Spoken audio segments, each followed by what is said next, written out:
Okay, so hey everyone, and welcome to second episode of the Propcast.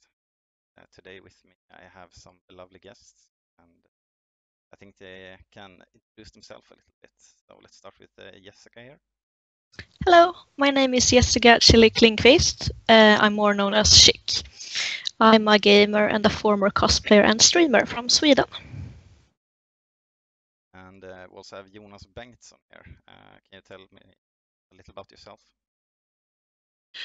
Yeah, sure. Jonas Bengtsson here. I'm a big enthusiast of esports. Been playing World of Warcraft for a couple of years here now, well, since its release. And been a guildmaster of a guild for 8 years now. Right.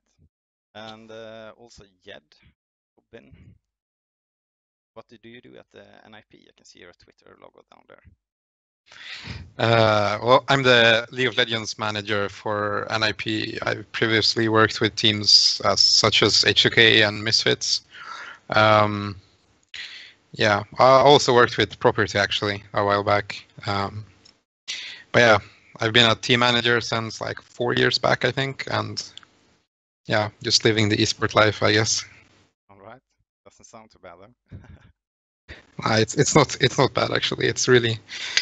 It's lovely to get to travel around the world and experience a lot of stuff that I wouldn't be able to do otherwise. We also have Aron Larsson here, who is CEO of Property. Yeah, I'm glad to be here. And can you tell us a little about yourself?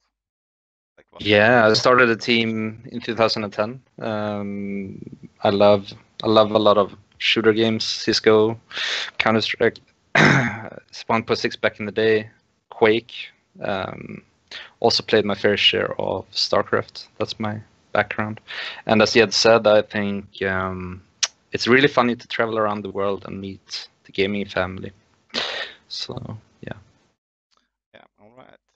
Well, we're going to start off with talking about a player called KNG who got kicked from Immortals for bad behavior and drinking for the games. What are your thoughts about that? Right to drink before the games, or what are your thoughts, guys? And It's so unprofessional to drink when you're a big gamer like KNG, and you work for this organization like Immortals, and I don't know, it sounds so bad, all the things he have done. Just like drinking before big games and disappointing his team. Yeah, I was thinking, Jed and Aron, you guys are, as you said, living the esport life, and you know quite a lot about stuff like this as well. What are your guys' thoughts? Jed can start. I mean, yeah, so having worked with like teams for such a long time, this isn't something that I've had to work with. Like in my teams, none of my players have actually went out before the games, you know, like the usual drill is you go out after the game winning, like doesn't matter if you win or lose, you go out anyway, because that's what kids do these days. But yeah, if one of my players would go out like the night before, I would be super disappointed. And I think the only way to the only way you can move forward is to bench him, and that's what they did. I don't think you could keep a player that doesn't really care about rules or anything, because then it's just going to escalate and you don't know what he's going to do the next time, you know. So I think they did the right thing. Right. Aron, do you think the same, or? I think it's obviously different from team to team. I don't think there's any team that appreciate that kind of behavior, but I think there's teams that kind of doesn't enforce the rules the same way or doesn't have the same rules or have more lax rules. It's also easy to say like you should do this and this. I mean, we have really strict policies when it comes to drinking at events. I mean, obviously we go out and take a beer after the event, as Jed says, but before a match, they should treat it as their job, and you don't really show up to your work drunk. I mean, some do, but depends on what job you have, I guess. But that's not good. So I think it's some players and some teams, it's more prevalent. I've seen a lot of Russian players drink before games. I guess it's more of their culture. But I don't know. I think it's up to every team how they want it. But I think as a scene, we shouldn't encourage that kind of behavior. It looks bad in my opinion. Of course, that's not how it must be, but yeah. I was thinking, Jonas, I'm saving you for last because you're more of a normal gamer, so to say, than actually living the esport life. So what are your opinions of everything? Like hearing about stuff like players actually. Well, I mean, I completely agree with Jessica here as well. I mean, it's extremely unprofessional. He is in such a big organization and like has managed with what I'd presume with his own hands and skills to get into such a position, and to then actually just blunder it all away, or just careface everyone else for their own selfish needs or selfish behaviors to go out and drink like that before the game. It's I find that to be extremely like unprofessional, disappointing, and just rude to all the other team members as well as to all the fans that were both supporting him and looking forward to seeing the game with him in it. And I do believe as well that it's quite right of the team itself to have benched him simply because of it.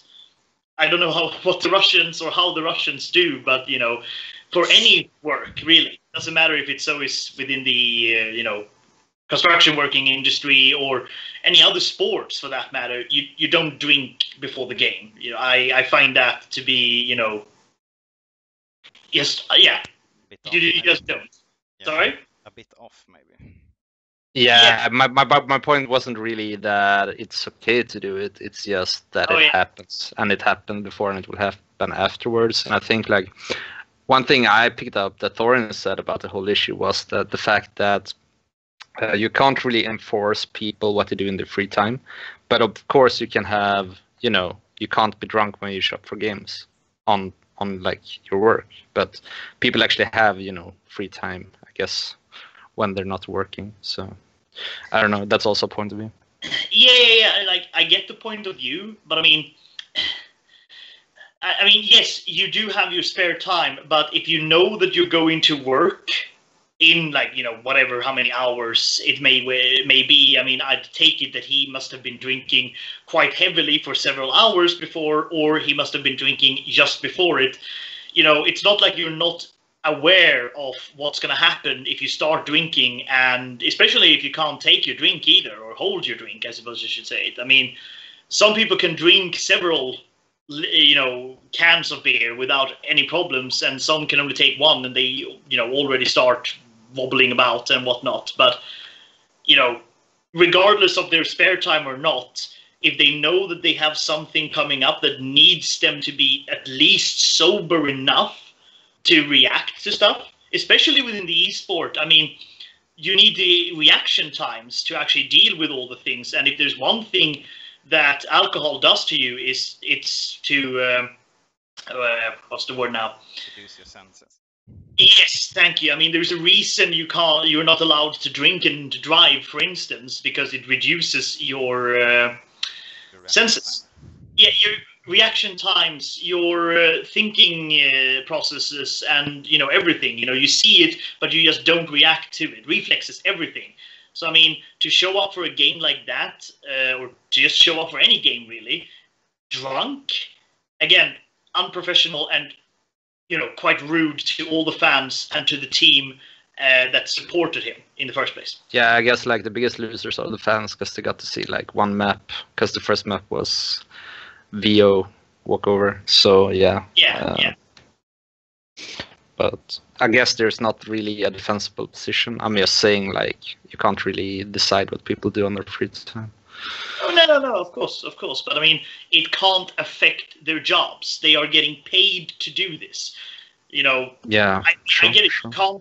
You can't tell them what to do in their spare time, but if what they do in their spare time affects their job that they're getting paid for, again, no matter what kind of a job it is, then I do believe that you can, in that sense, enforce somewhat of rules that, again, you don't show up to, work drunk, or you don't show up to a game drunk or behaving like a complete asshole, at the games or whatever, Well, I guess like the funny byproduct of it is where they will go with the new team, because actually 2 of the other players also wanted to leave and make a new team with KNG. Yeah, I was just actually about to go there as well. Henny and Lucas won. Players who actually being kicked from goals. In my opinion, of course, if they want to play with the guy, I can understand it. But like professional point of view, it's quite bad for those players as well. Do you guys have any thoughts about that? Is it okay to leave an organization that you play for because one of your mates get kicked for actually behaving bad? And actually, I can add that as well. At Remake Summer, Henny actually went thinking he showed up for the game. Well, Is of that- course, is that it's confirmed? okay to leave. I don't know, Aron, is it confirmed? I guess it was never reported, but people at Remake knew he was in a drunk cell for the night. But he showed up for the games and he played the games. Yeah, but I can't really say anything about that. But yeah, both of them were leaving ANG. I mean, the organization lost 3 players. Well, I guess that's still up in the air. I mean, Immortals can just say you have contracts, you can't leave. But they already announced their new lineup, I think. Oh, they did? I read something on HL TV about it, at least. Well, seems like we are pretty much done in that topic, so let's move on, I guess. WESA and Hi-Rez Studios are announcing a new Paladins Premier League.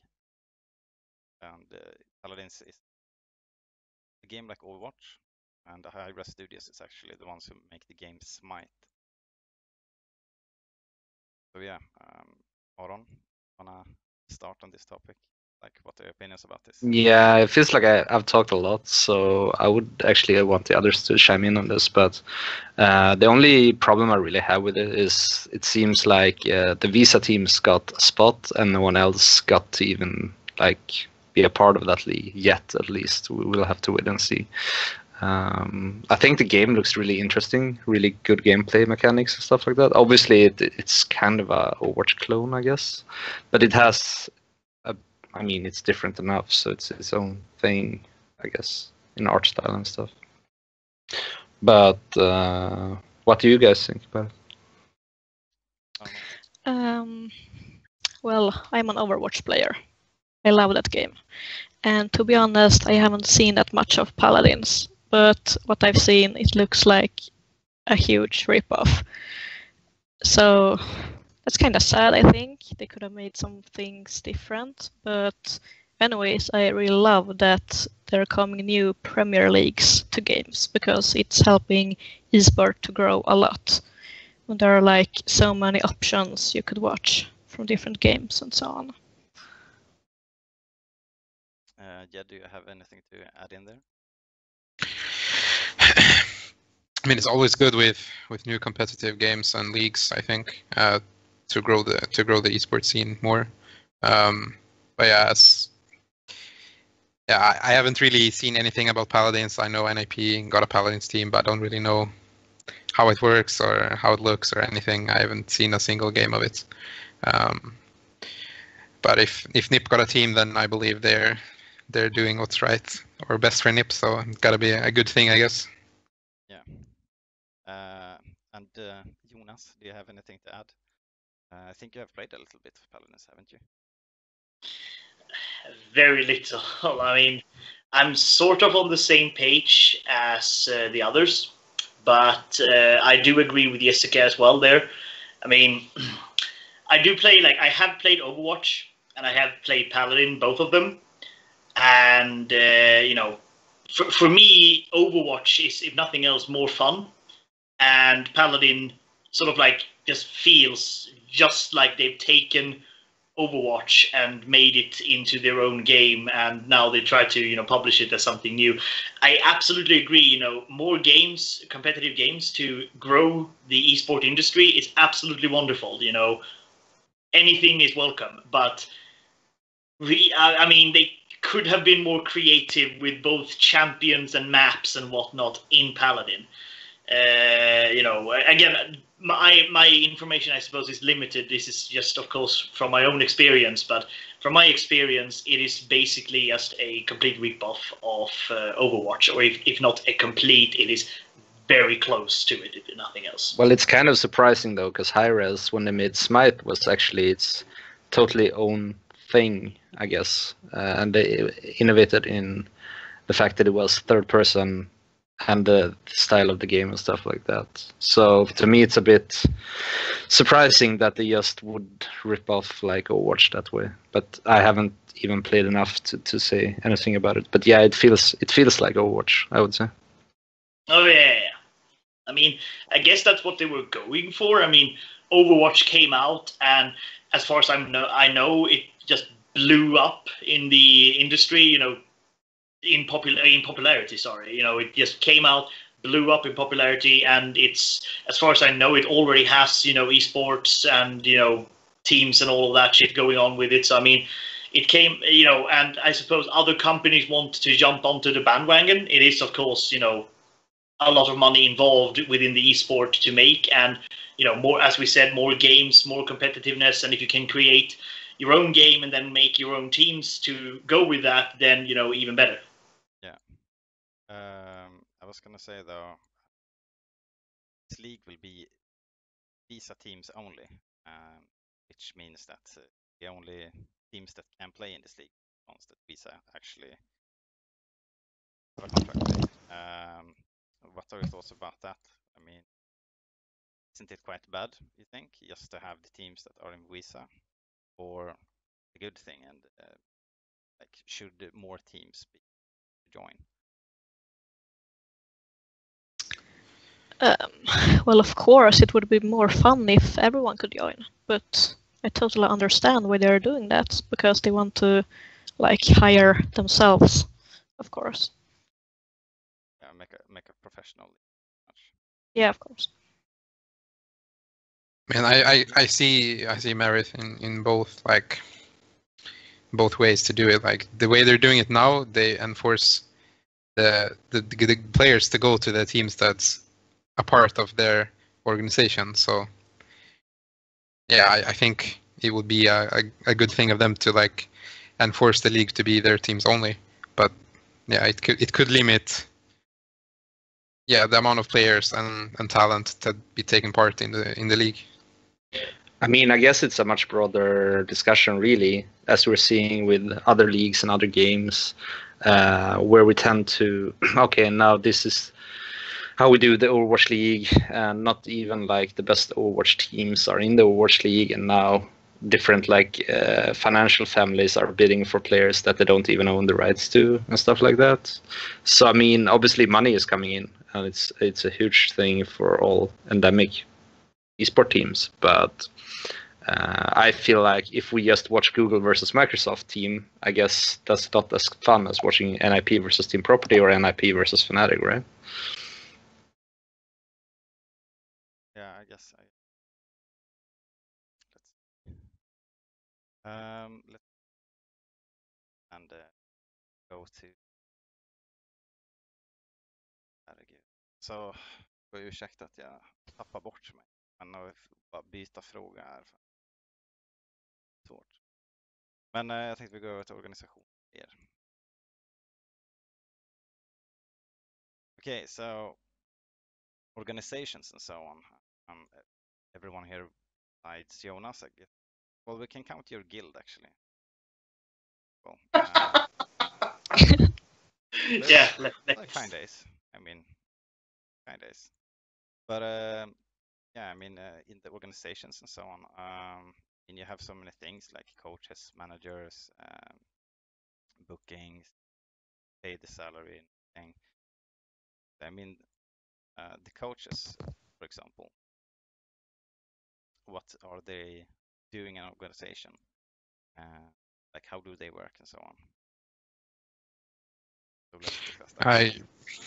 I guess I can start. I've worked with 3 different coaches now, I think 3 or 4, and it's very, very independent, like on who the coach is and how he is as a person. But some coaches are more of like maybe not the strategic coach, but he's a father figure, I guess you could call it. Like as I said, it's very, very independent. Like there's always in our team, for example, this summer in NIP, we had both a head coach who was doing more of the strategic stuff, and then we had a mental coach who was like making sure that all the players were as focused as it could be when it really mattered. And it's growing and growing. Like I know there's teams in LCS who have 3, 4 coaches, and then there's teams who have 1 only. So it's very independent dependent, I mean, on which team it is and how the coach works. Because a lot of coaches want to do it all themselves, and some coaches realize that they can't do it all and they get help. But I think it's a really good thing, and I think we should be expanding. Like, just take a look at Astralis, for example. When their sports psychologists came in, their performance went up so much. And I've actually had the opportunity to meet her and talk with her myself. And I think what she's doing with them is really amazing. And I think it's coming more and more to esports teams now. I know, like NIP, we have our mental coach who is doing fairly similar to what she's doing, and he has started working with their CSGO team as well. So I'm gonna really look forward to see what he can do with them and see how that can progress into something really good as well. Yeah, I was thinking though, I read earlier, it's been a while now, but I don't really remember what league it was, but I heard that coaches could not be in voice or like at the players doing the games. You guys remember anything about this?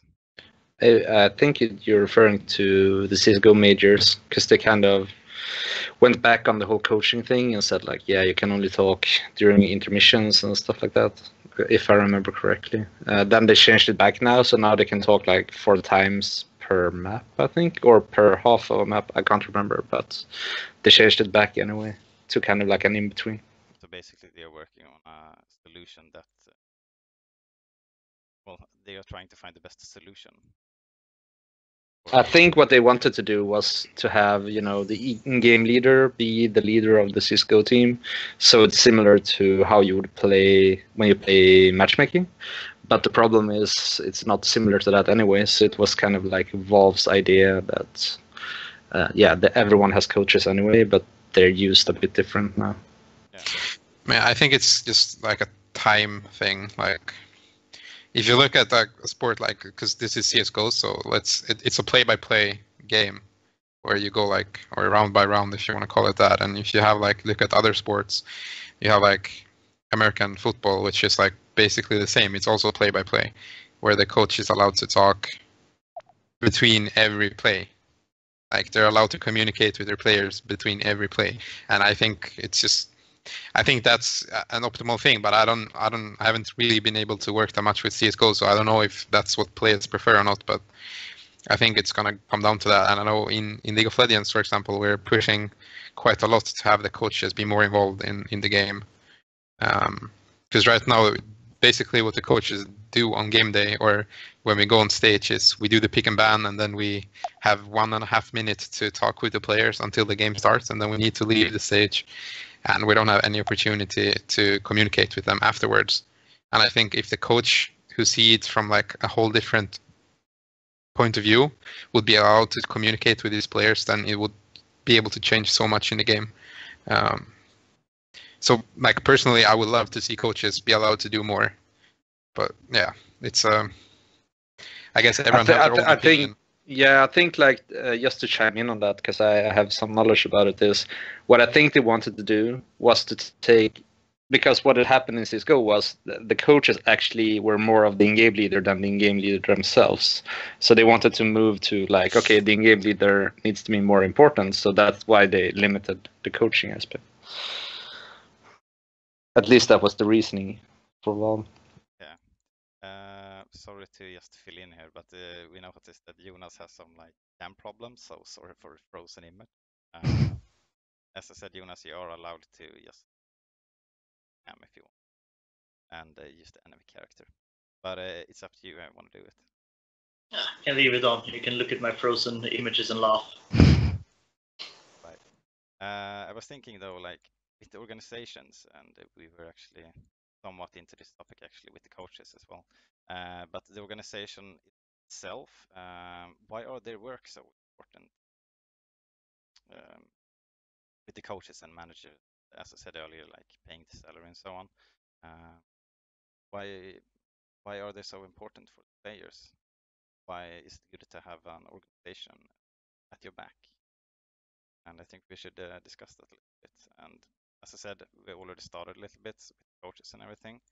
But if we go through it, we have so much. We have the managers, bookings, and well, yeah, everything I just said. But with the managers, for example, Aron, you have Jed as well. Both of you guys have good experience in this. I would actually count you in on this one as well, Jonas. You're a guildmaster manager. So, like, what do you guys do, basically? I think like any good organization or a team, regardless of what you call it, what they do well and do a lot for the players is take their focus off other things, like getting a salary, paying rent. I mean, everything that you can think of, like getting a boot camp together, helping them with social media, supporting them in a lot of ways. I think that in the short term, like in 2-3 years, I think a lot of the teams are gonna be gone from esports, unfortunately, because the ones that doesn't adapt and give the support the players need, like for example NIP or Team Liquid, or well, hopefully Team Property as well, I think are just gonna be outcompeted because the salary cap, there is no salary cap. So the ones who have the most money is gonna have the best players eventually and best ideas, I guess. And as I said, Jed as well, you work as a manager nowadays, don't you? Yes. So I mean, it's kind of what like Aron is saying. It's my job is basically supporting my players in every single way I can, more or less. It could be anything from like making sure that they have their jerseys with them to the games. Like I've been there, coming to the studio. One of my players forgot his jersey. I had to take the taxi ride home and back. It's like another €100 just because he forgot his jersey. But it's like it could be anything. It could be that one of the players needs to go get a haircut. Then I make sure that he gets there, that he pays, and that he gets back safe home.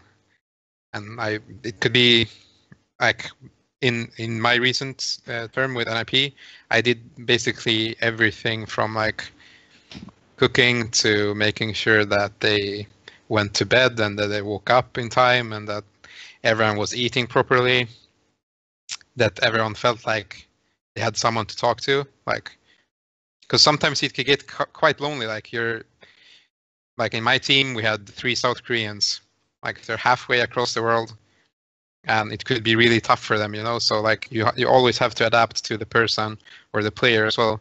So it's not like there's a certain like guide you can read like how to be a manager. It's very dependent like on what your players need and like what your organization requires from you. Because I can't say that any of the teams I worked for, it's been like similar. It's always like different things that I have to do or I have to adapt to the players. So it's quite hard to like put a, how do you say it, like Put a word on it. yeah, it's very yeah, it changes a lot. Yeah, I guess we can say it's like you are the guy between the organization and the players. In a way, yes, but in a way you could say that. But then there's like agents and stuff as well who kind of have the same like situation as I do, but they have more like the players' demands. Like if I don't do my job, then maybe they go to their agent instead. You know, it could. There's a lot of different things that could go on between like players, managers, organizations. But usually, whenever something happens, the players comes to me, then I go to the organization, or the organization goes to me, then I go to the players. So I'm like an in between, I guess. And Jonas, do you have anything to fill in there? Nah, I mean, they pretty much covered a lot of like, what managing is and why it's important. I mean, from my point of view, at least, when you hear the word managing, it's just as he says, it's basically managing everything so that the players themselves can focus on either honing their skills when it comes to playing the games or living their life comfortably. As he says, getting a jersey, getting a haircut and all that shit, everything that can distort their focus on the games or distort their lives when they're going about it. That's his job to deal with. And it's, I mean, if you ask me, that's an extremely important duty to do. And very underappreciated in many cases, if I say so myself. I have to. Yeah. But this is a very like specific case as well, because if you compare like League to CS, then there's like such a big difference, because in League of Legends we have like, I know we're gonna touch on it later, but like gaming houses, then we all live together at the same location, while like in CS, most of the teams I think live at home and then they go like boot camp and then they fly to their events. So it's quite different like how a manager works in League and how a manager works in CS, I think. Yeah, I guess the main difference is he doesn't live with them like 24/7. Yeah, I mean, no one lives together, I think, like 24/7. I think, like, I know FaZe and like Optic and stuff, they have gaming houses, I think, but but I don't think it's the norm in CS to have a gaming house. I think you had at least boot camp houses, but that's different. They have the boot camps, but it's like that's a week or something before the big events. Yeah. In League, we live together for like most part of the year, and by the end we all hate each other. Yeah, that's what I was gonna say. Like, is there no team that has like the players living in own apartments and then having a like gaming house together, or like do everyone live in the gaming house? In EU, no, everyone lives together more or less. I mean, there's certain players, usually the Germans, they could get their own apartment, but otherwise everyone lives together. Like a few years back, most of the players like even shared rooms and stuff, and that's like today I would never like get a gaming house where the players would be forced to share room with one another. So it's evolving, but yeah, we can touch more on the gaming house situation later, I guess, because I have quite a lot to talk about there as well. I was thinking about like working your way up in organization. How do you an organization and so on? And I was actually going to start talking about that a little bit myself, because me personally, I started as a streamer, and I went to DreamHack and I had the most fun in my life, so I just kept going. And well, basically I built quite a good network just by streaming at first, and well, I was in luck and I got in some nice contacts, which actually made me after a while join Property, and then I have been working with them as much as I can, worked my way up, and just, well, basically being there as much as I can. And I was thinking, everyone here, what have you guys been doing? Like, how did you get where you are now? And so, Jessica, I haven't been talking with you so much lately, so I'm gonna start with you here actually. Oh, well, I have never been in an organization before, to be honest. But what you said, I believe to get into one, it's super important to build contacts and build a network, because I, just like you, started with streaming before. and that was in like 2012, 2013, and I still have a lot of contacts from that time when I was streaming, and that's like it's people from everywhere. It's from work, it's from another organization, it's cosplayers, it's other streamers. I know a lot of DJs, so I don't know what else to say, really. But it's super important to build a network, and I believe that streaming is a pretty good way to start in. Yeah, definitely. And I know, Aron, you actually started property from scratch. So I guess you worked your way up with the organization and not like... It is funny though, because like, yeah, most people think I just started with property, right? But there is a whole story before property, and the fact that I used to have like a Warcraft 3 team with like some crazy Ukrainian guy who was sick in Warcraft 3. That was like my litmus test, if you want. Like, can I make a team? And then team property was more of like, okay, yeah, learned a lot doing that first team. Like anything, when you do it the first time, I don't think you get everything right. And I'm still learning, by the way. So I think for people watching this, I think don't underestimate yourself, but think about what people are looking for. What skills do you need to do what you want to do, and try and get those skills. Yeah, I would agree completely, actually.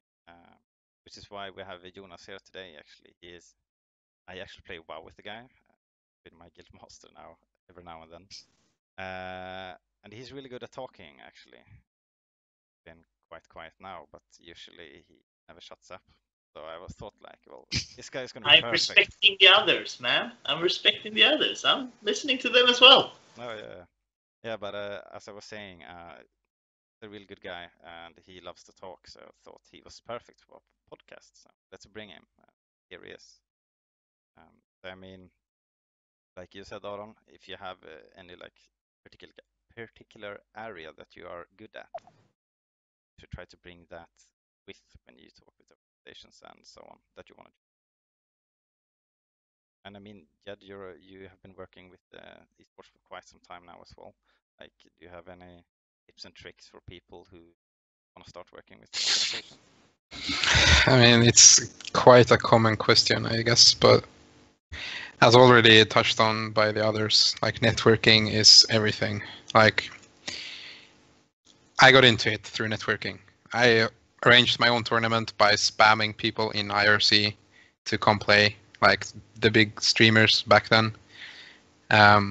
Somehow I managed to get like a 16-team tournament with like all the top teams back then, like TSM with the odd one and stuff. Like, they played in my tournament, and I had no fucking clue what I was doing.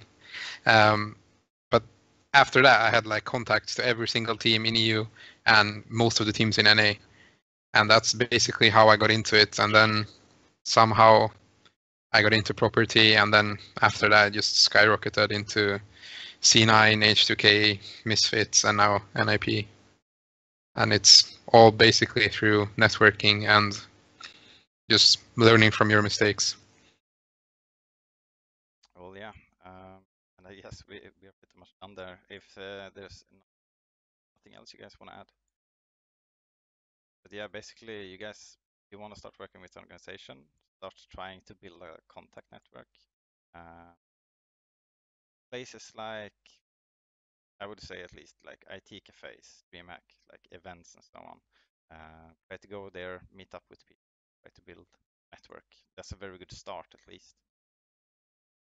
Yeah, and it's by no means an easy thing to do. Like just saying that you should network, it's like, I mean, for a lot of people, that still like doesn't answer the question. But I think DreamHack is like a really, really important place to start at for like if you're a Scandinavian. Like just go to events in general. Like try to, like, you'll always see the Twitch lounge or whatever. Like there's the people you want to talk to, more or less. And you could even like beforehand try to reach out to the organizations, and then just try to like meet them at DreamHack, like meeting in person and having a good first impression is gonna take you a long way, I think. Definitely. And like if you do nothing, nothing's gonna happen. Always have that in mind as well. Yeah, and I think most esport teams, like, there's always gonna be a place for you somewhere. I mean, you might not be paid like straight off the bat, but like just starting off somewhere and getting into it, and then if you do good, you will climb. Like that's just how it works. There's always going to be room for hardworking people. So yeah, that's pretty much it. Yeah. So yeah, I think we are pretty much done with organization here. Yeah, if we didn't want to talk about, like, Jed had some things he wanted to say about team houses, I guess. Yeah, I mean, it's not super necessary, but we can touch on it quickly. Do tell. I mean, I think team houses is the worst thing in esports right now. And I can explain why. And it's simply because I think forcing the players to work together in such so in League, for example, we scrim or we practice for about 8 to 10 hours a day. After that, the player, like, okay, you have a bad day. You do that sometimes, like everyone has a bad day. But then you're forced to stay with the people. Like you can't have your own privacy. Like normally if you have a bad day at work, you go home and then it's fine.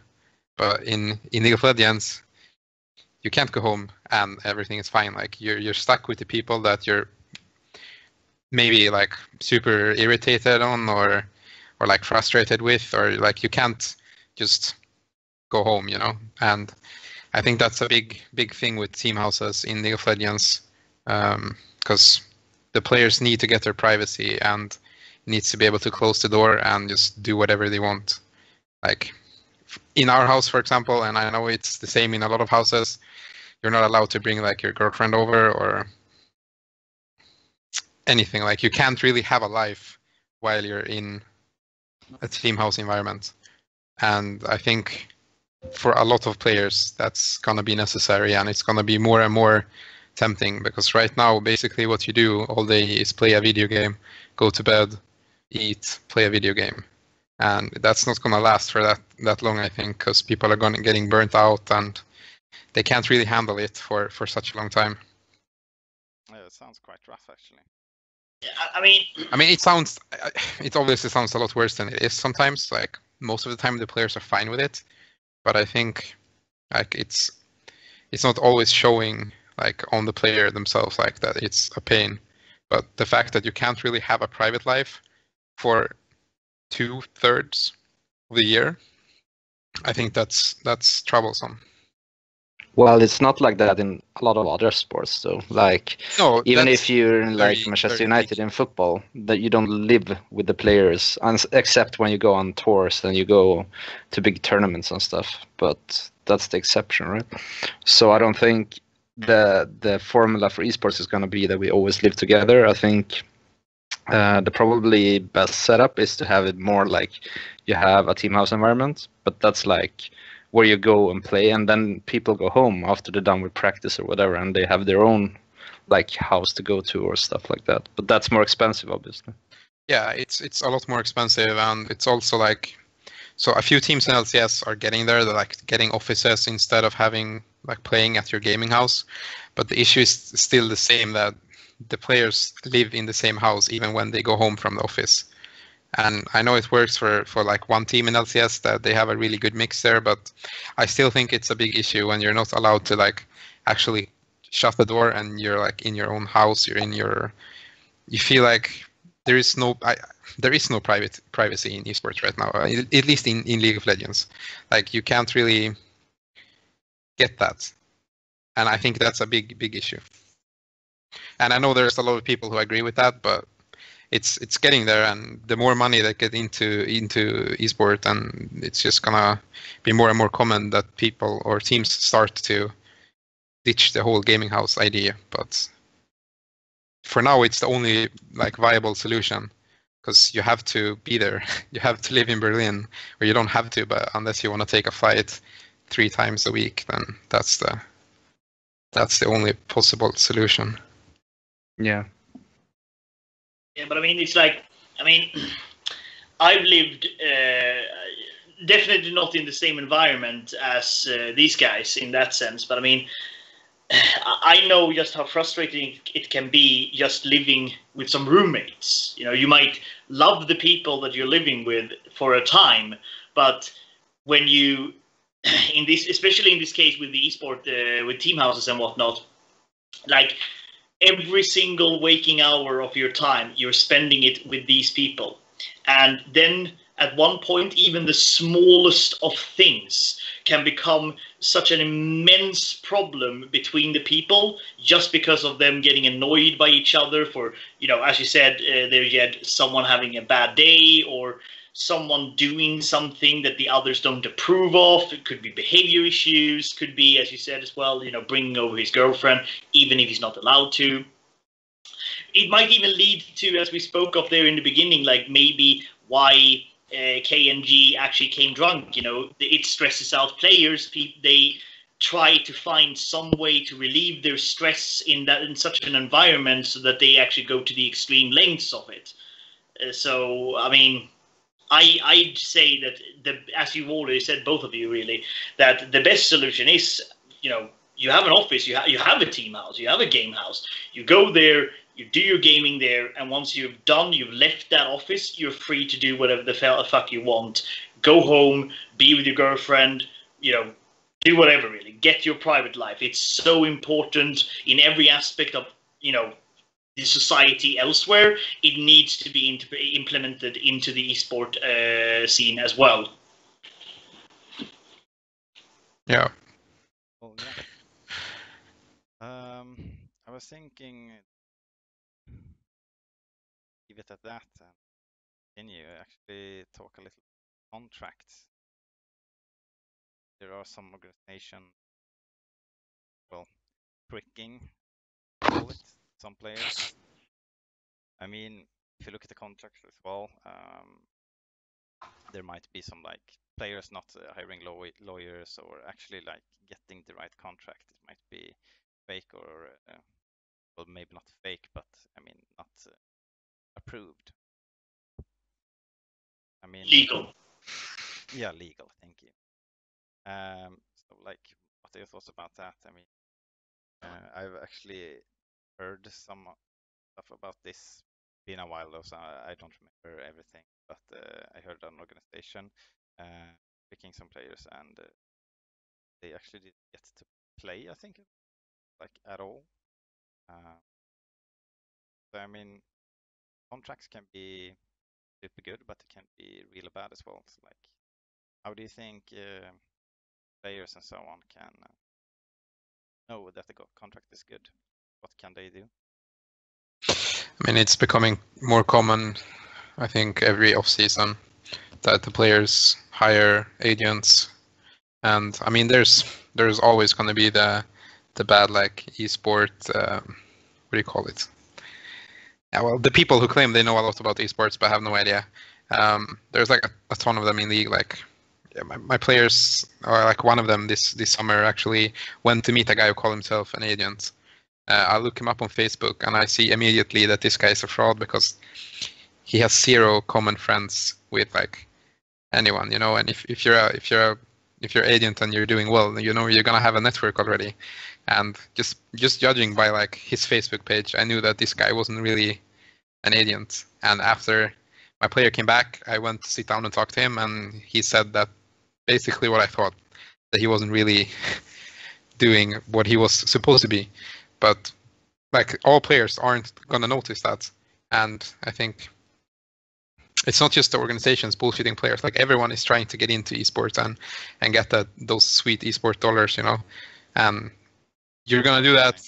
I mean, in a way, yes, it is all about the money in the end, I think, for a lot of people. And right now, it's gonna be super hard to like know who's doing it right and who's not doing it right. Especially if you're a player and the only thing you've done in your entire life is play video games.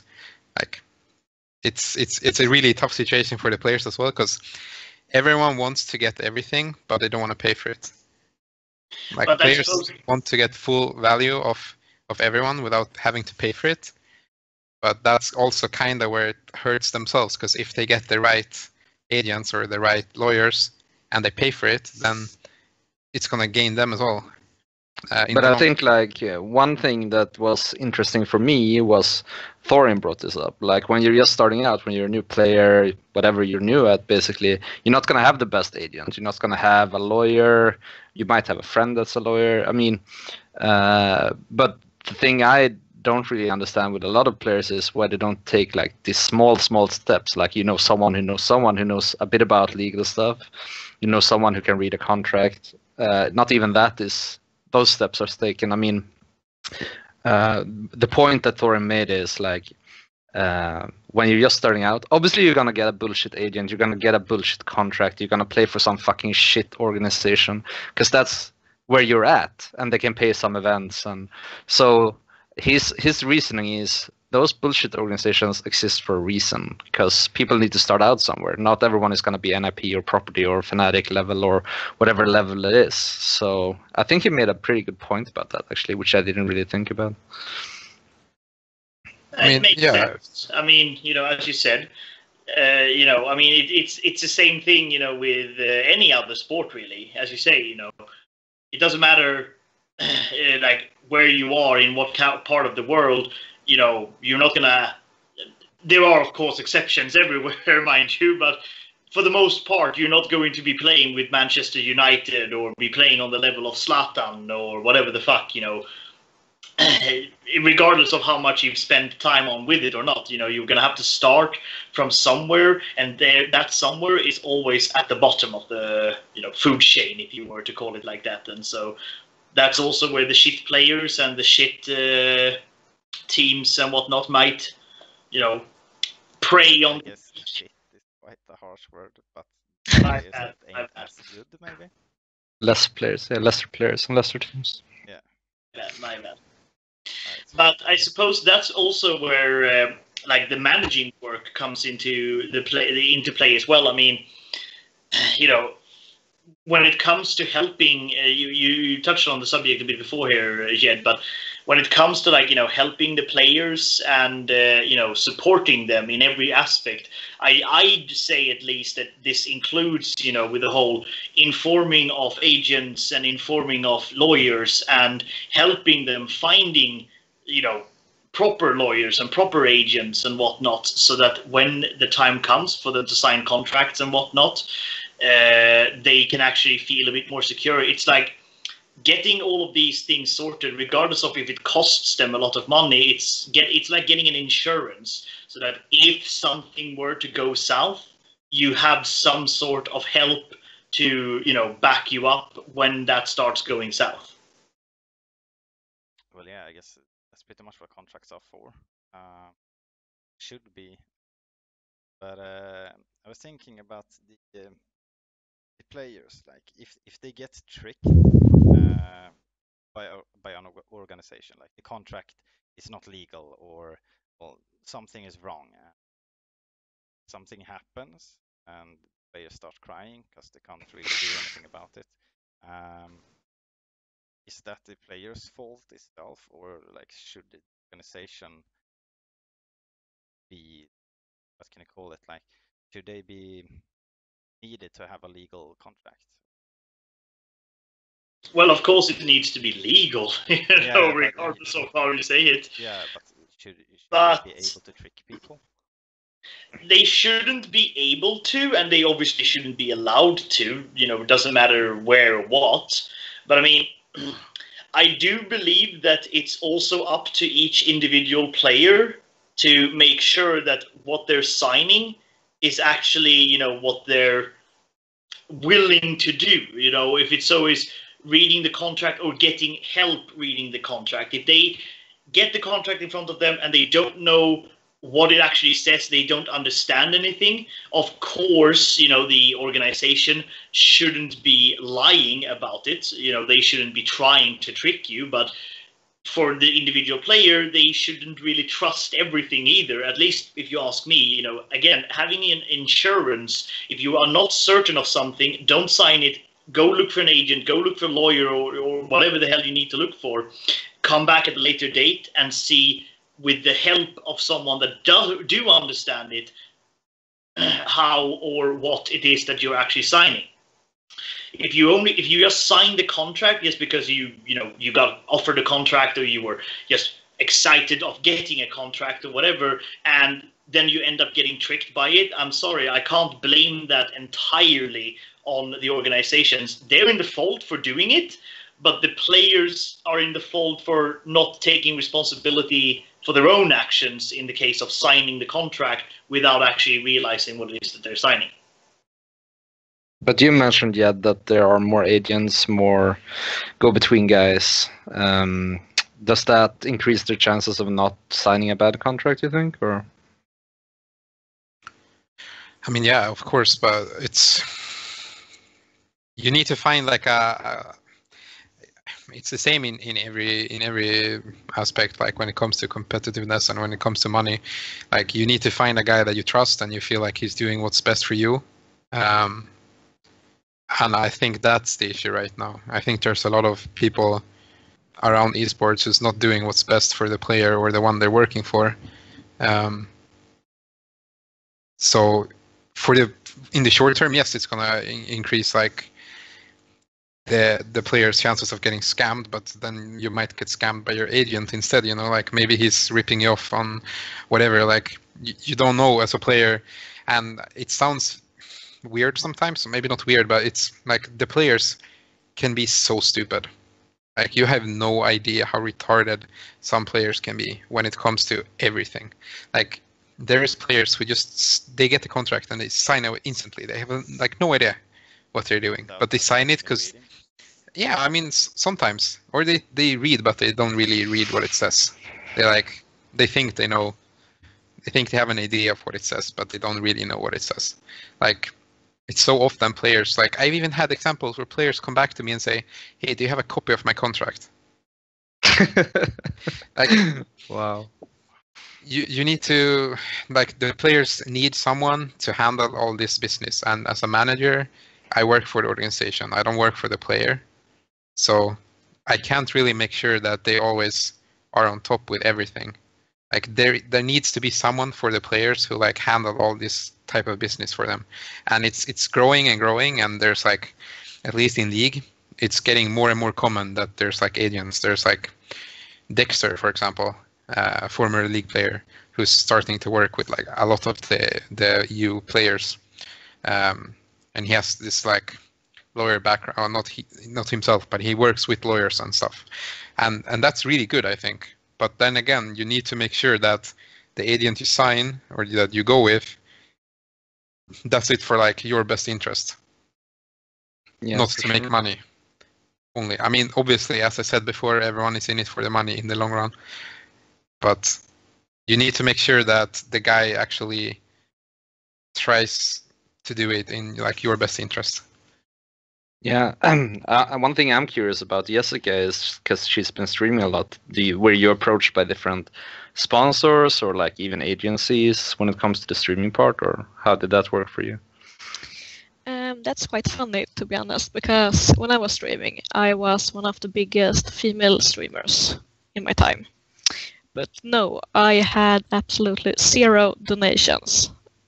I didn't get a single donation from everyone back then. And I didn't have anyone that was trying to get like, I would like to sponsor you, are you in on this and that? So I've never had that before. But that's because... So you think you were a bit early? Yeah, I was. It was quite early when I was streaming. Well, I had like some guys writing like, oh, would you like to do like maybe stream together or something like that, but never like Logitech would approach me and like, oh, we would like to sponsor you or something like that. I guess I can fill in a little bit. I actually used to stream quite a lot as well. Actually had quite a lot of viewers myself, but I've never, I think it was 1 or 2 times there was like smaller organizations, stuff like that, contacting me, trying to get me in the organization. But I was a bit off for everything back then. I really won't join anything. I was so new to everything, didn't know, and that made me afraid. So I never joined anything. But think you want to get like sponsors and so on, and actually getting a contract and so on with them, you have to be looking out. You have to be looking for them yourself, basically, trying to get in contact with them yourself. Yes. At least at the beginning. Then, if you actually get really big and you stream for a while, then someone will obviously like trying to contact you. But It was quite the same for me, because when I was streaming, I was just doing it for fun, not for like, oh my god, I want a job. yeah, I want a job like this. I wasn't even finished in school. I had like four years left. So I was just doing it for fun. So nothing happened for me, really. Yeah, I would add to that, though, that there are a lot of more agencies and companies that try and represent streamers today than when maybe you were at your peak, or like that peak. Like, for example, WeHype exists now, and other companies like it. So I think the streaming scene is kind of interesting, but it's also more competitive than ever, I guess, because everyone has a Twitch channel. Even my chair has a Twitch channel these days. So I guess like at some point that's what I also wanted to look back to, because when me and Jed started out in esports, there was basically not a lot of rules. It was competitive back then as well, but I guess in a sense we kind of just took our place in esports, and now there's less places to take, I guess, in a sense. I don't know if you agree on that yet, but I guess it's not as easy today to break into esports that it was when we did it, right? Yeah, I don't know. Like when we started out with property, everything was like so new. Like even like esport was a new thing. Like no one really knew what to expect, or like what esport really was. Today it's a lot more clear, and like it's a lot easier to like know like what to go after in a way. And it's a lot broader now. Like streaming, like esport isn't just like the competitive part. I think like the way you can like monetize gaming right now is like way bigger than it was like 5 years ago. And with money, like with money, all these issues come as well. Like as I said before, everyone is trying to make dollars, and if you have to trick someone into it or whatever, then there's gonna be people who can do that and don't feel bad about it. So you're always gonna have to be very cautious as a streamer or a player going into it. Like imagine you're a 70-year-old guy, you just got into like you got your first offer. They're telling you you're getting 5K if you sign. Like you're gonna sign that paper quicker than you ever done something before, you know, like it's so easy to trick people into doing stuff today just because they don't know better. Like there is no such, like if you compare like esports to football, like my cousin is 13 now. He just got into like a football academy, but we don't have that in esports, you know, like they get taught, like they teach them how to like react in certain situations and what's going to happen when they grow up and stuff, like if they're actually successful. But in esports, like these kids come straight from playing video games into fame. Like into fame, and they have no idea like what to do or like how to react to it. And then this guy comes around, tells him he's going to help him out and do what's best for him, and he's going to believe that. And it's not always that simple.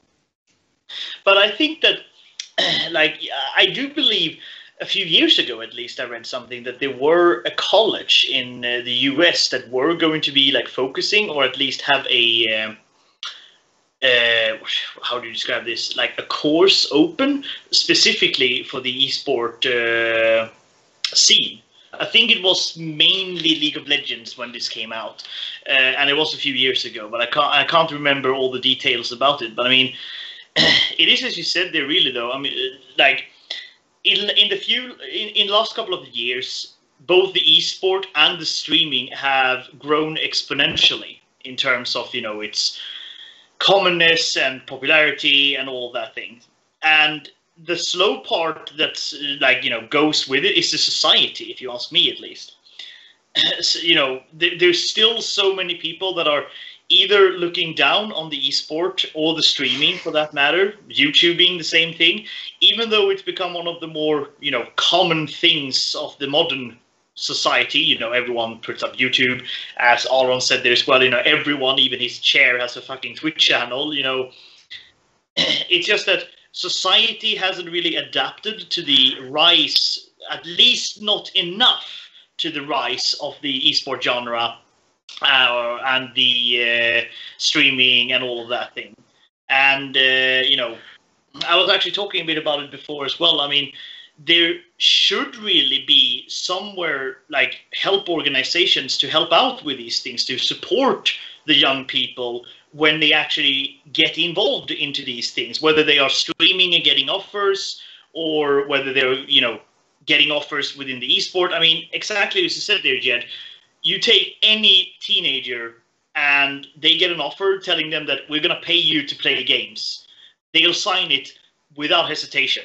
And what they're signing might be something way more sinister or way too, favorizing towards the company or the organization than it really should be in the long run. And they have no idea. They don't care. They don't know any better. So again, I think society, if nothing else, needs to start adapting to the rise of the esport genre and the streaming to the point where maybe help organizations actually exists like Union does right now for any sports or any other kind of work that you do. I believe that for the betterment of the esport and the internet industry, I suppose you could call it, I can include streaming and YouTubing and all of that things then.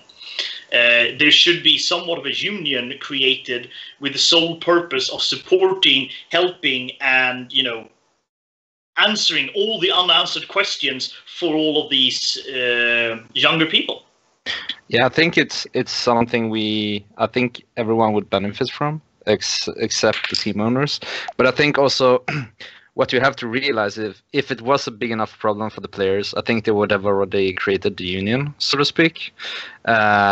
Because when people write about people like me or Jed or anyone else who does something wrong, you don't see the 10 other people that is doing good work in esports. And I think that's what's also need to be remembered here. Like, if every team was bullshitting their players, then yeah, obviously the team union would already exist, and they would put a lot of effort into that. But I mean, it's up to the players, and if the players doesn't create it, I mean, I'm not going to create it for them. Like, they have to do it themselves.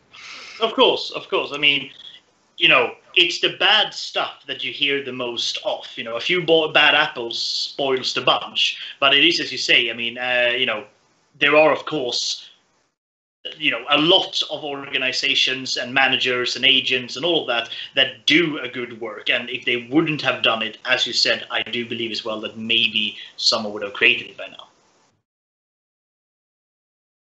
Well, yeah, we're actually gonna finish it off here, guys. Well, thank you all for joining. Well, do you have any social medias and anything viewers know? Me personally, you can see my Twitter already, and go to the gaming on Facebook. Want to follow me there, and I will actually be starting my streaming career again. So if you shorten down Sati Gaming to Sati G, you can find me on Twitch as well. Jessica, have anything?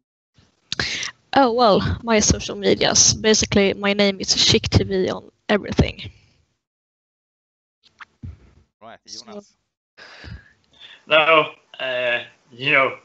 look me up in WoW if you ever want to play with me, I guess. Yeah, yes.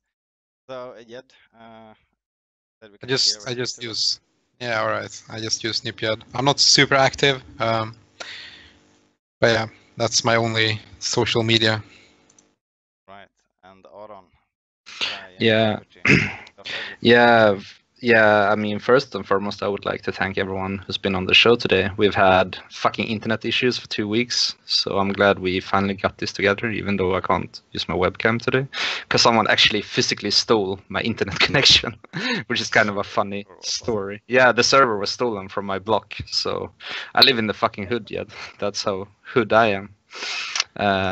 But yeah, you can follow me on my Twitter, or you can follow the team on all social medias. And I want to thank everyone who's watched this episode. Keep continuing to support us. Yeah, we will be dropping more podcasts much every week. So make sure that you guys tune in for more of us, I guess.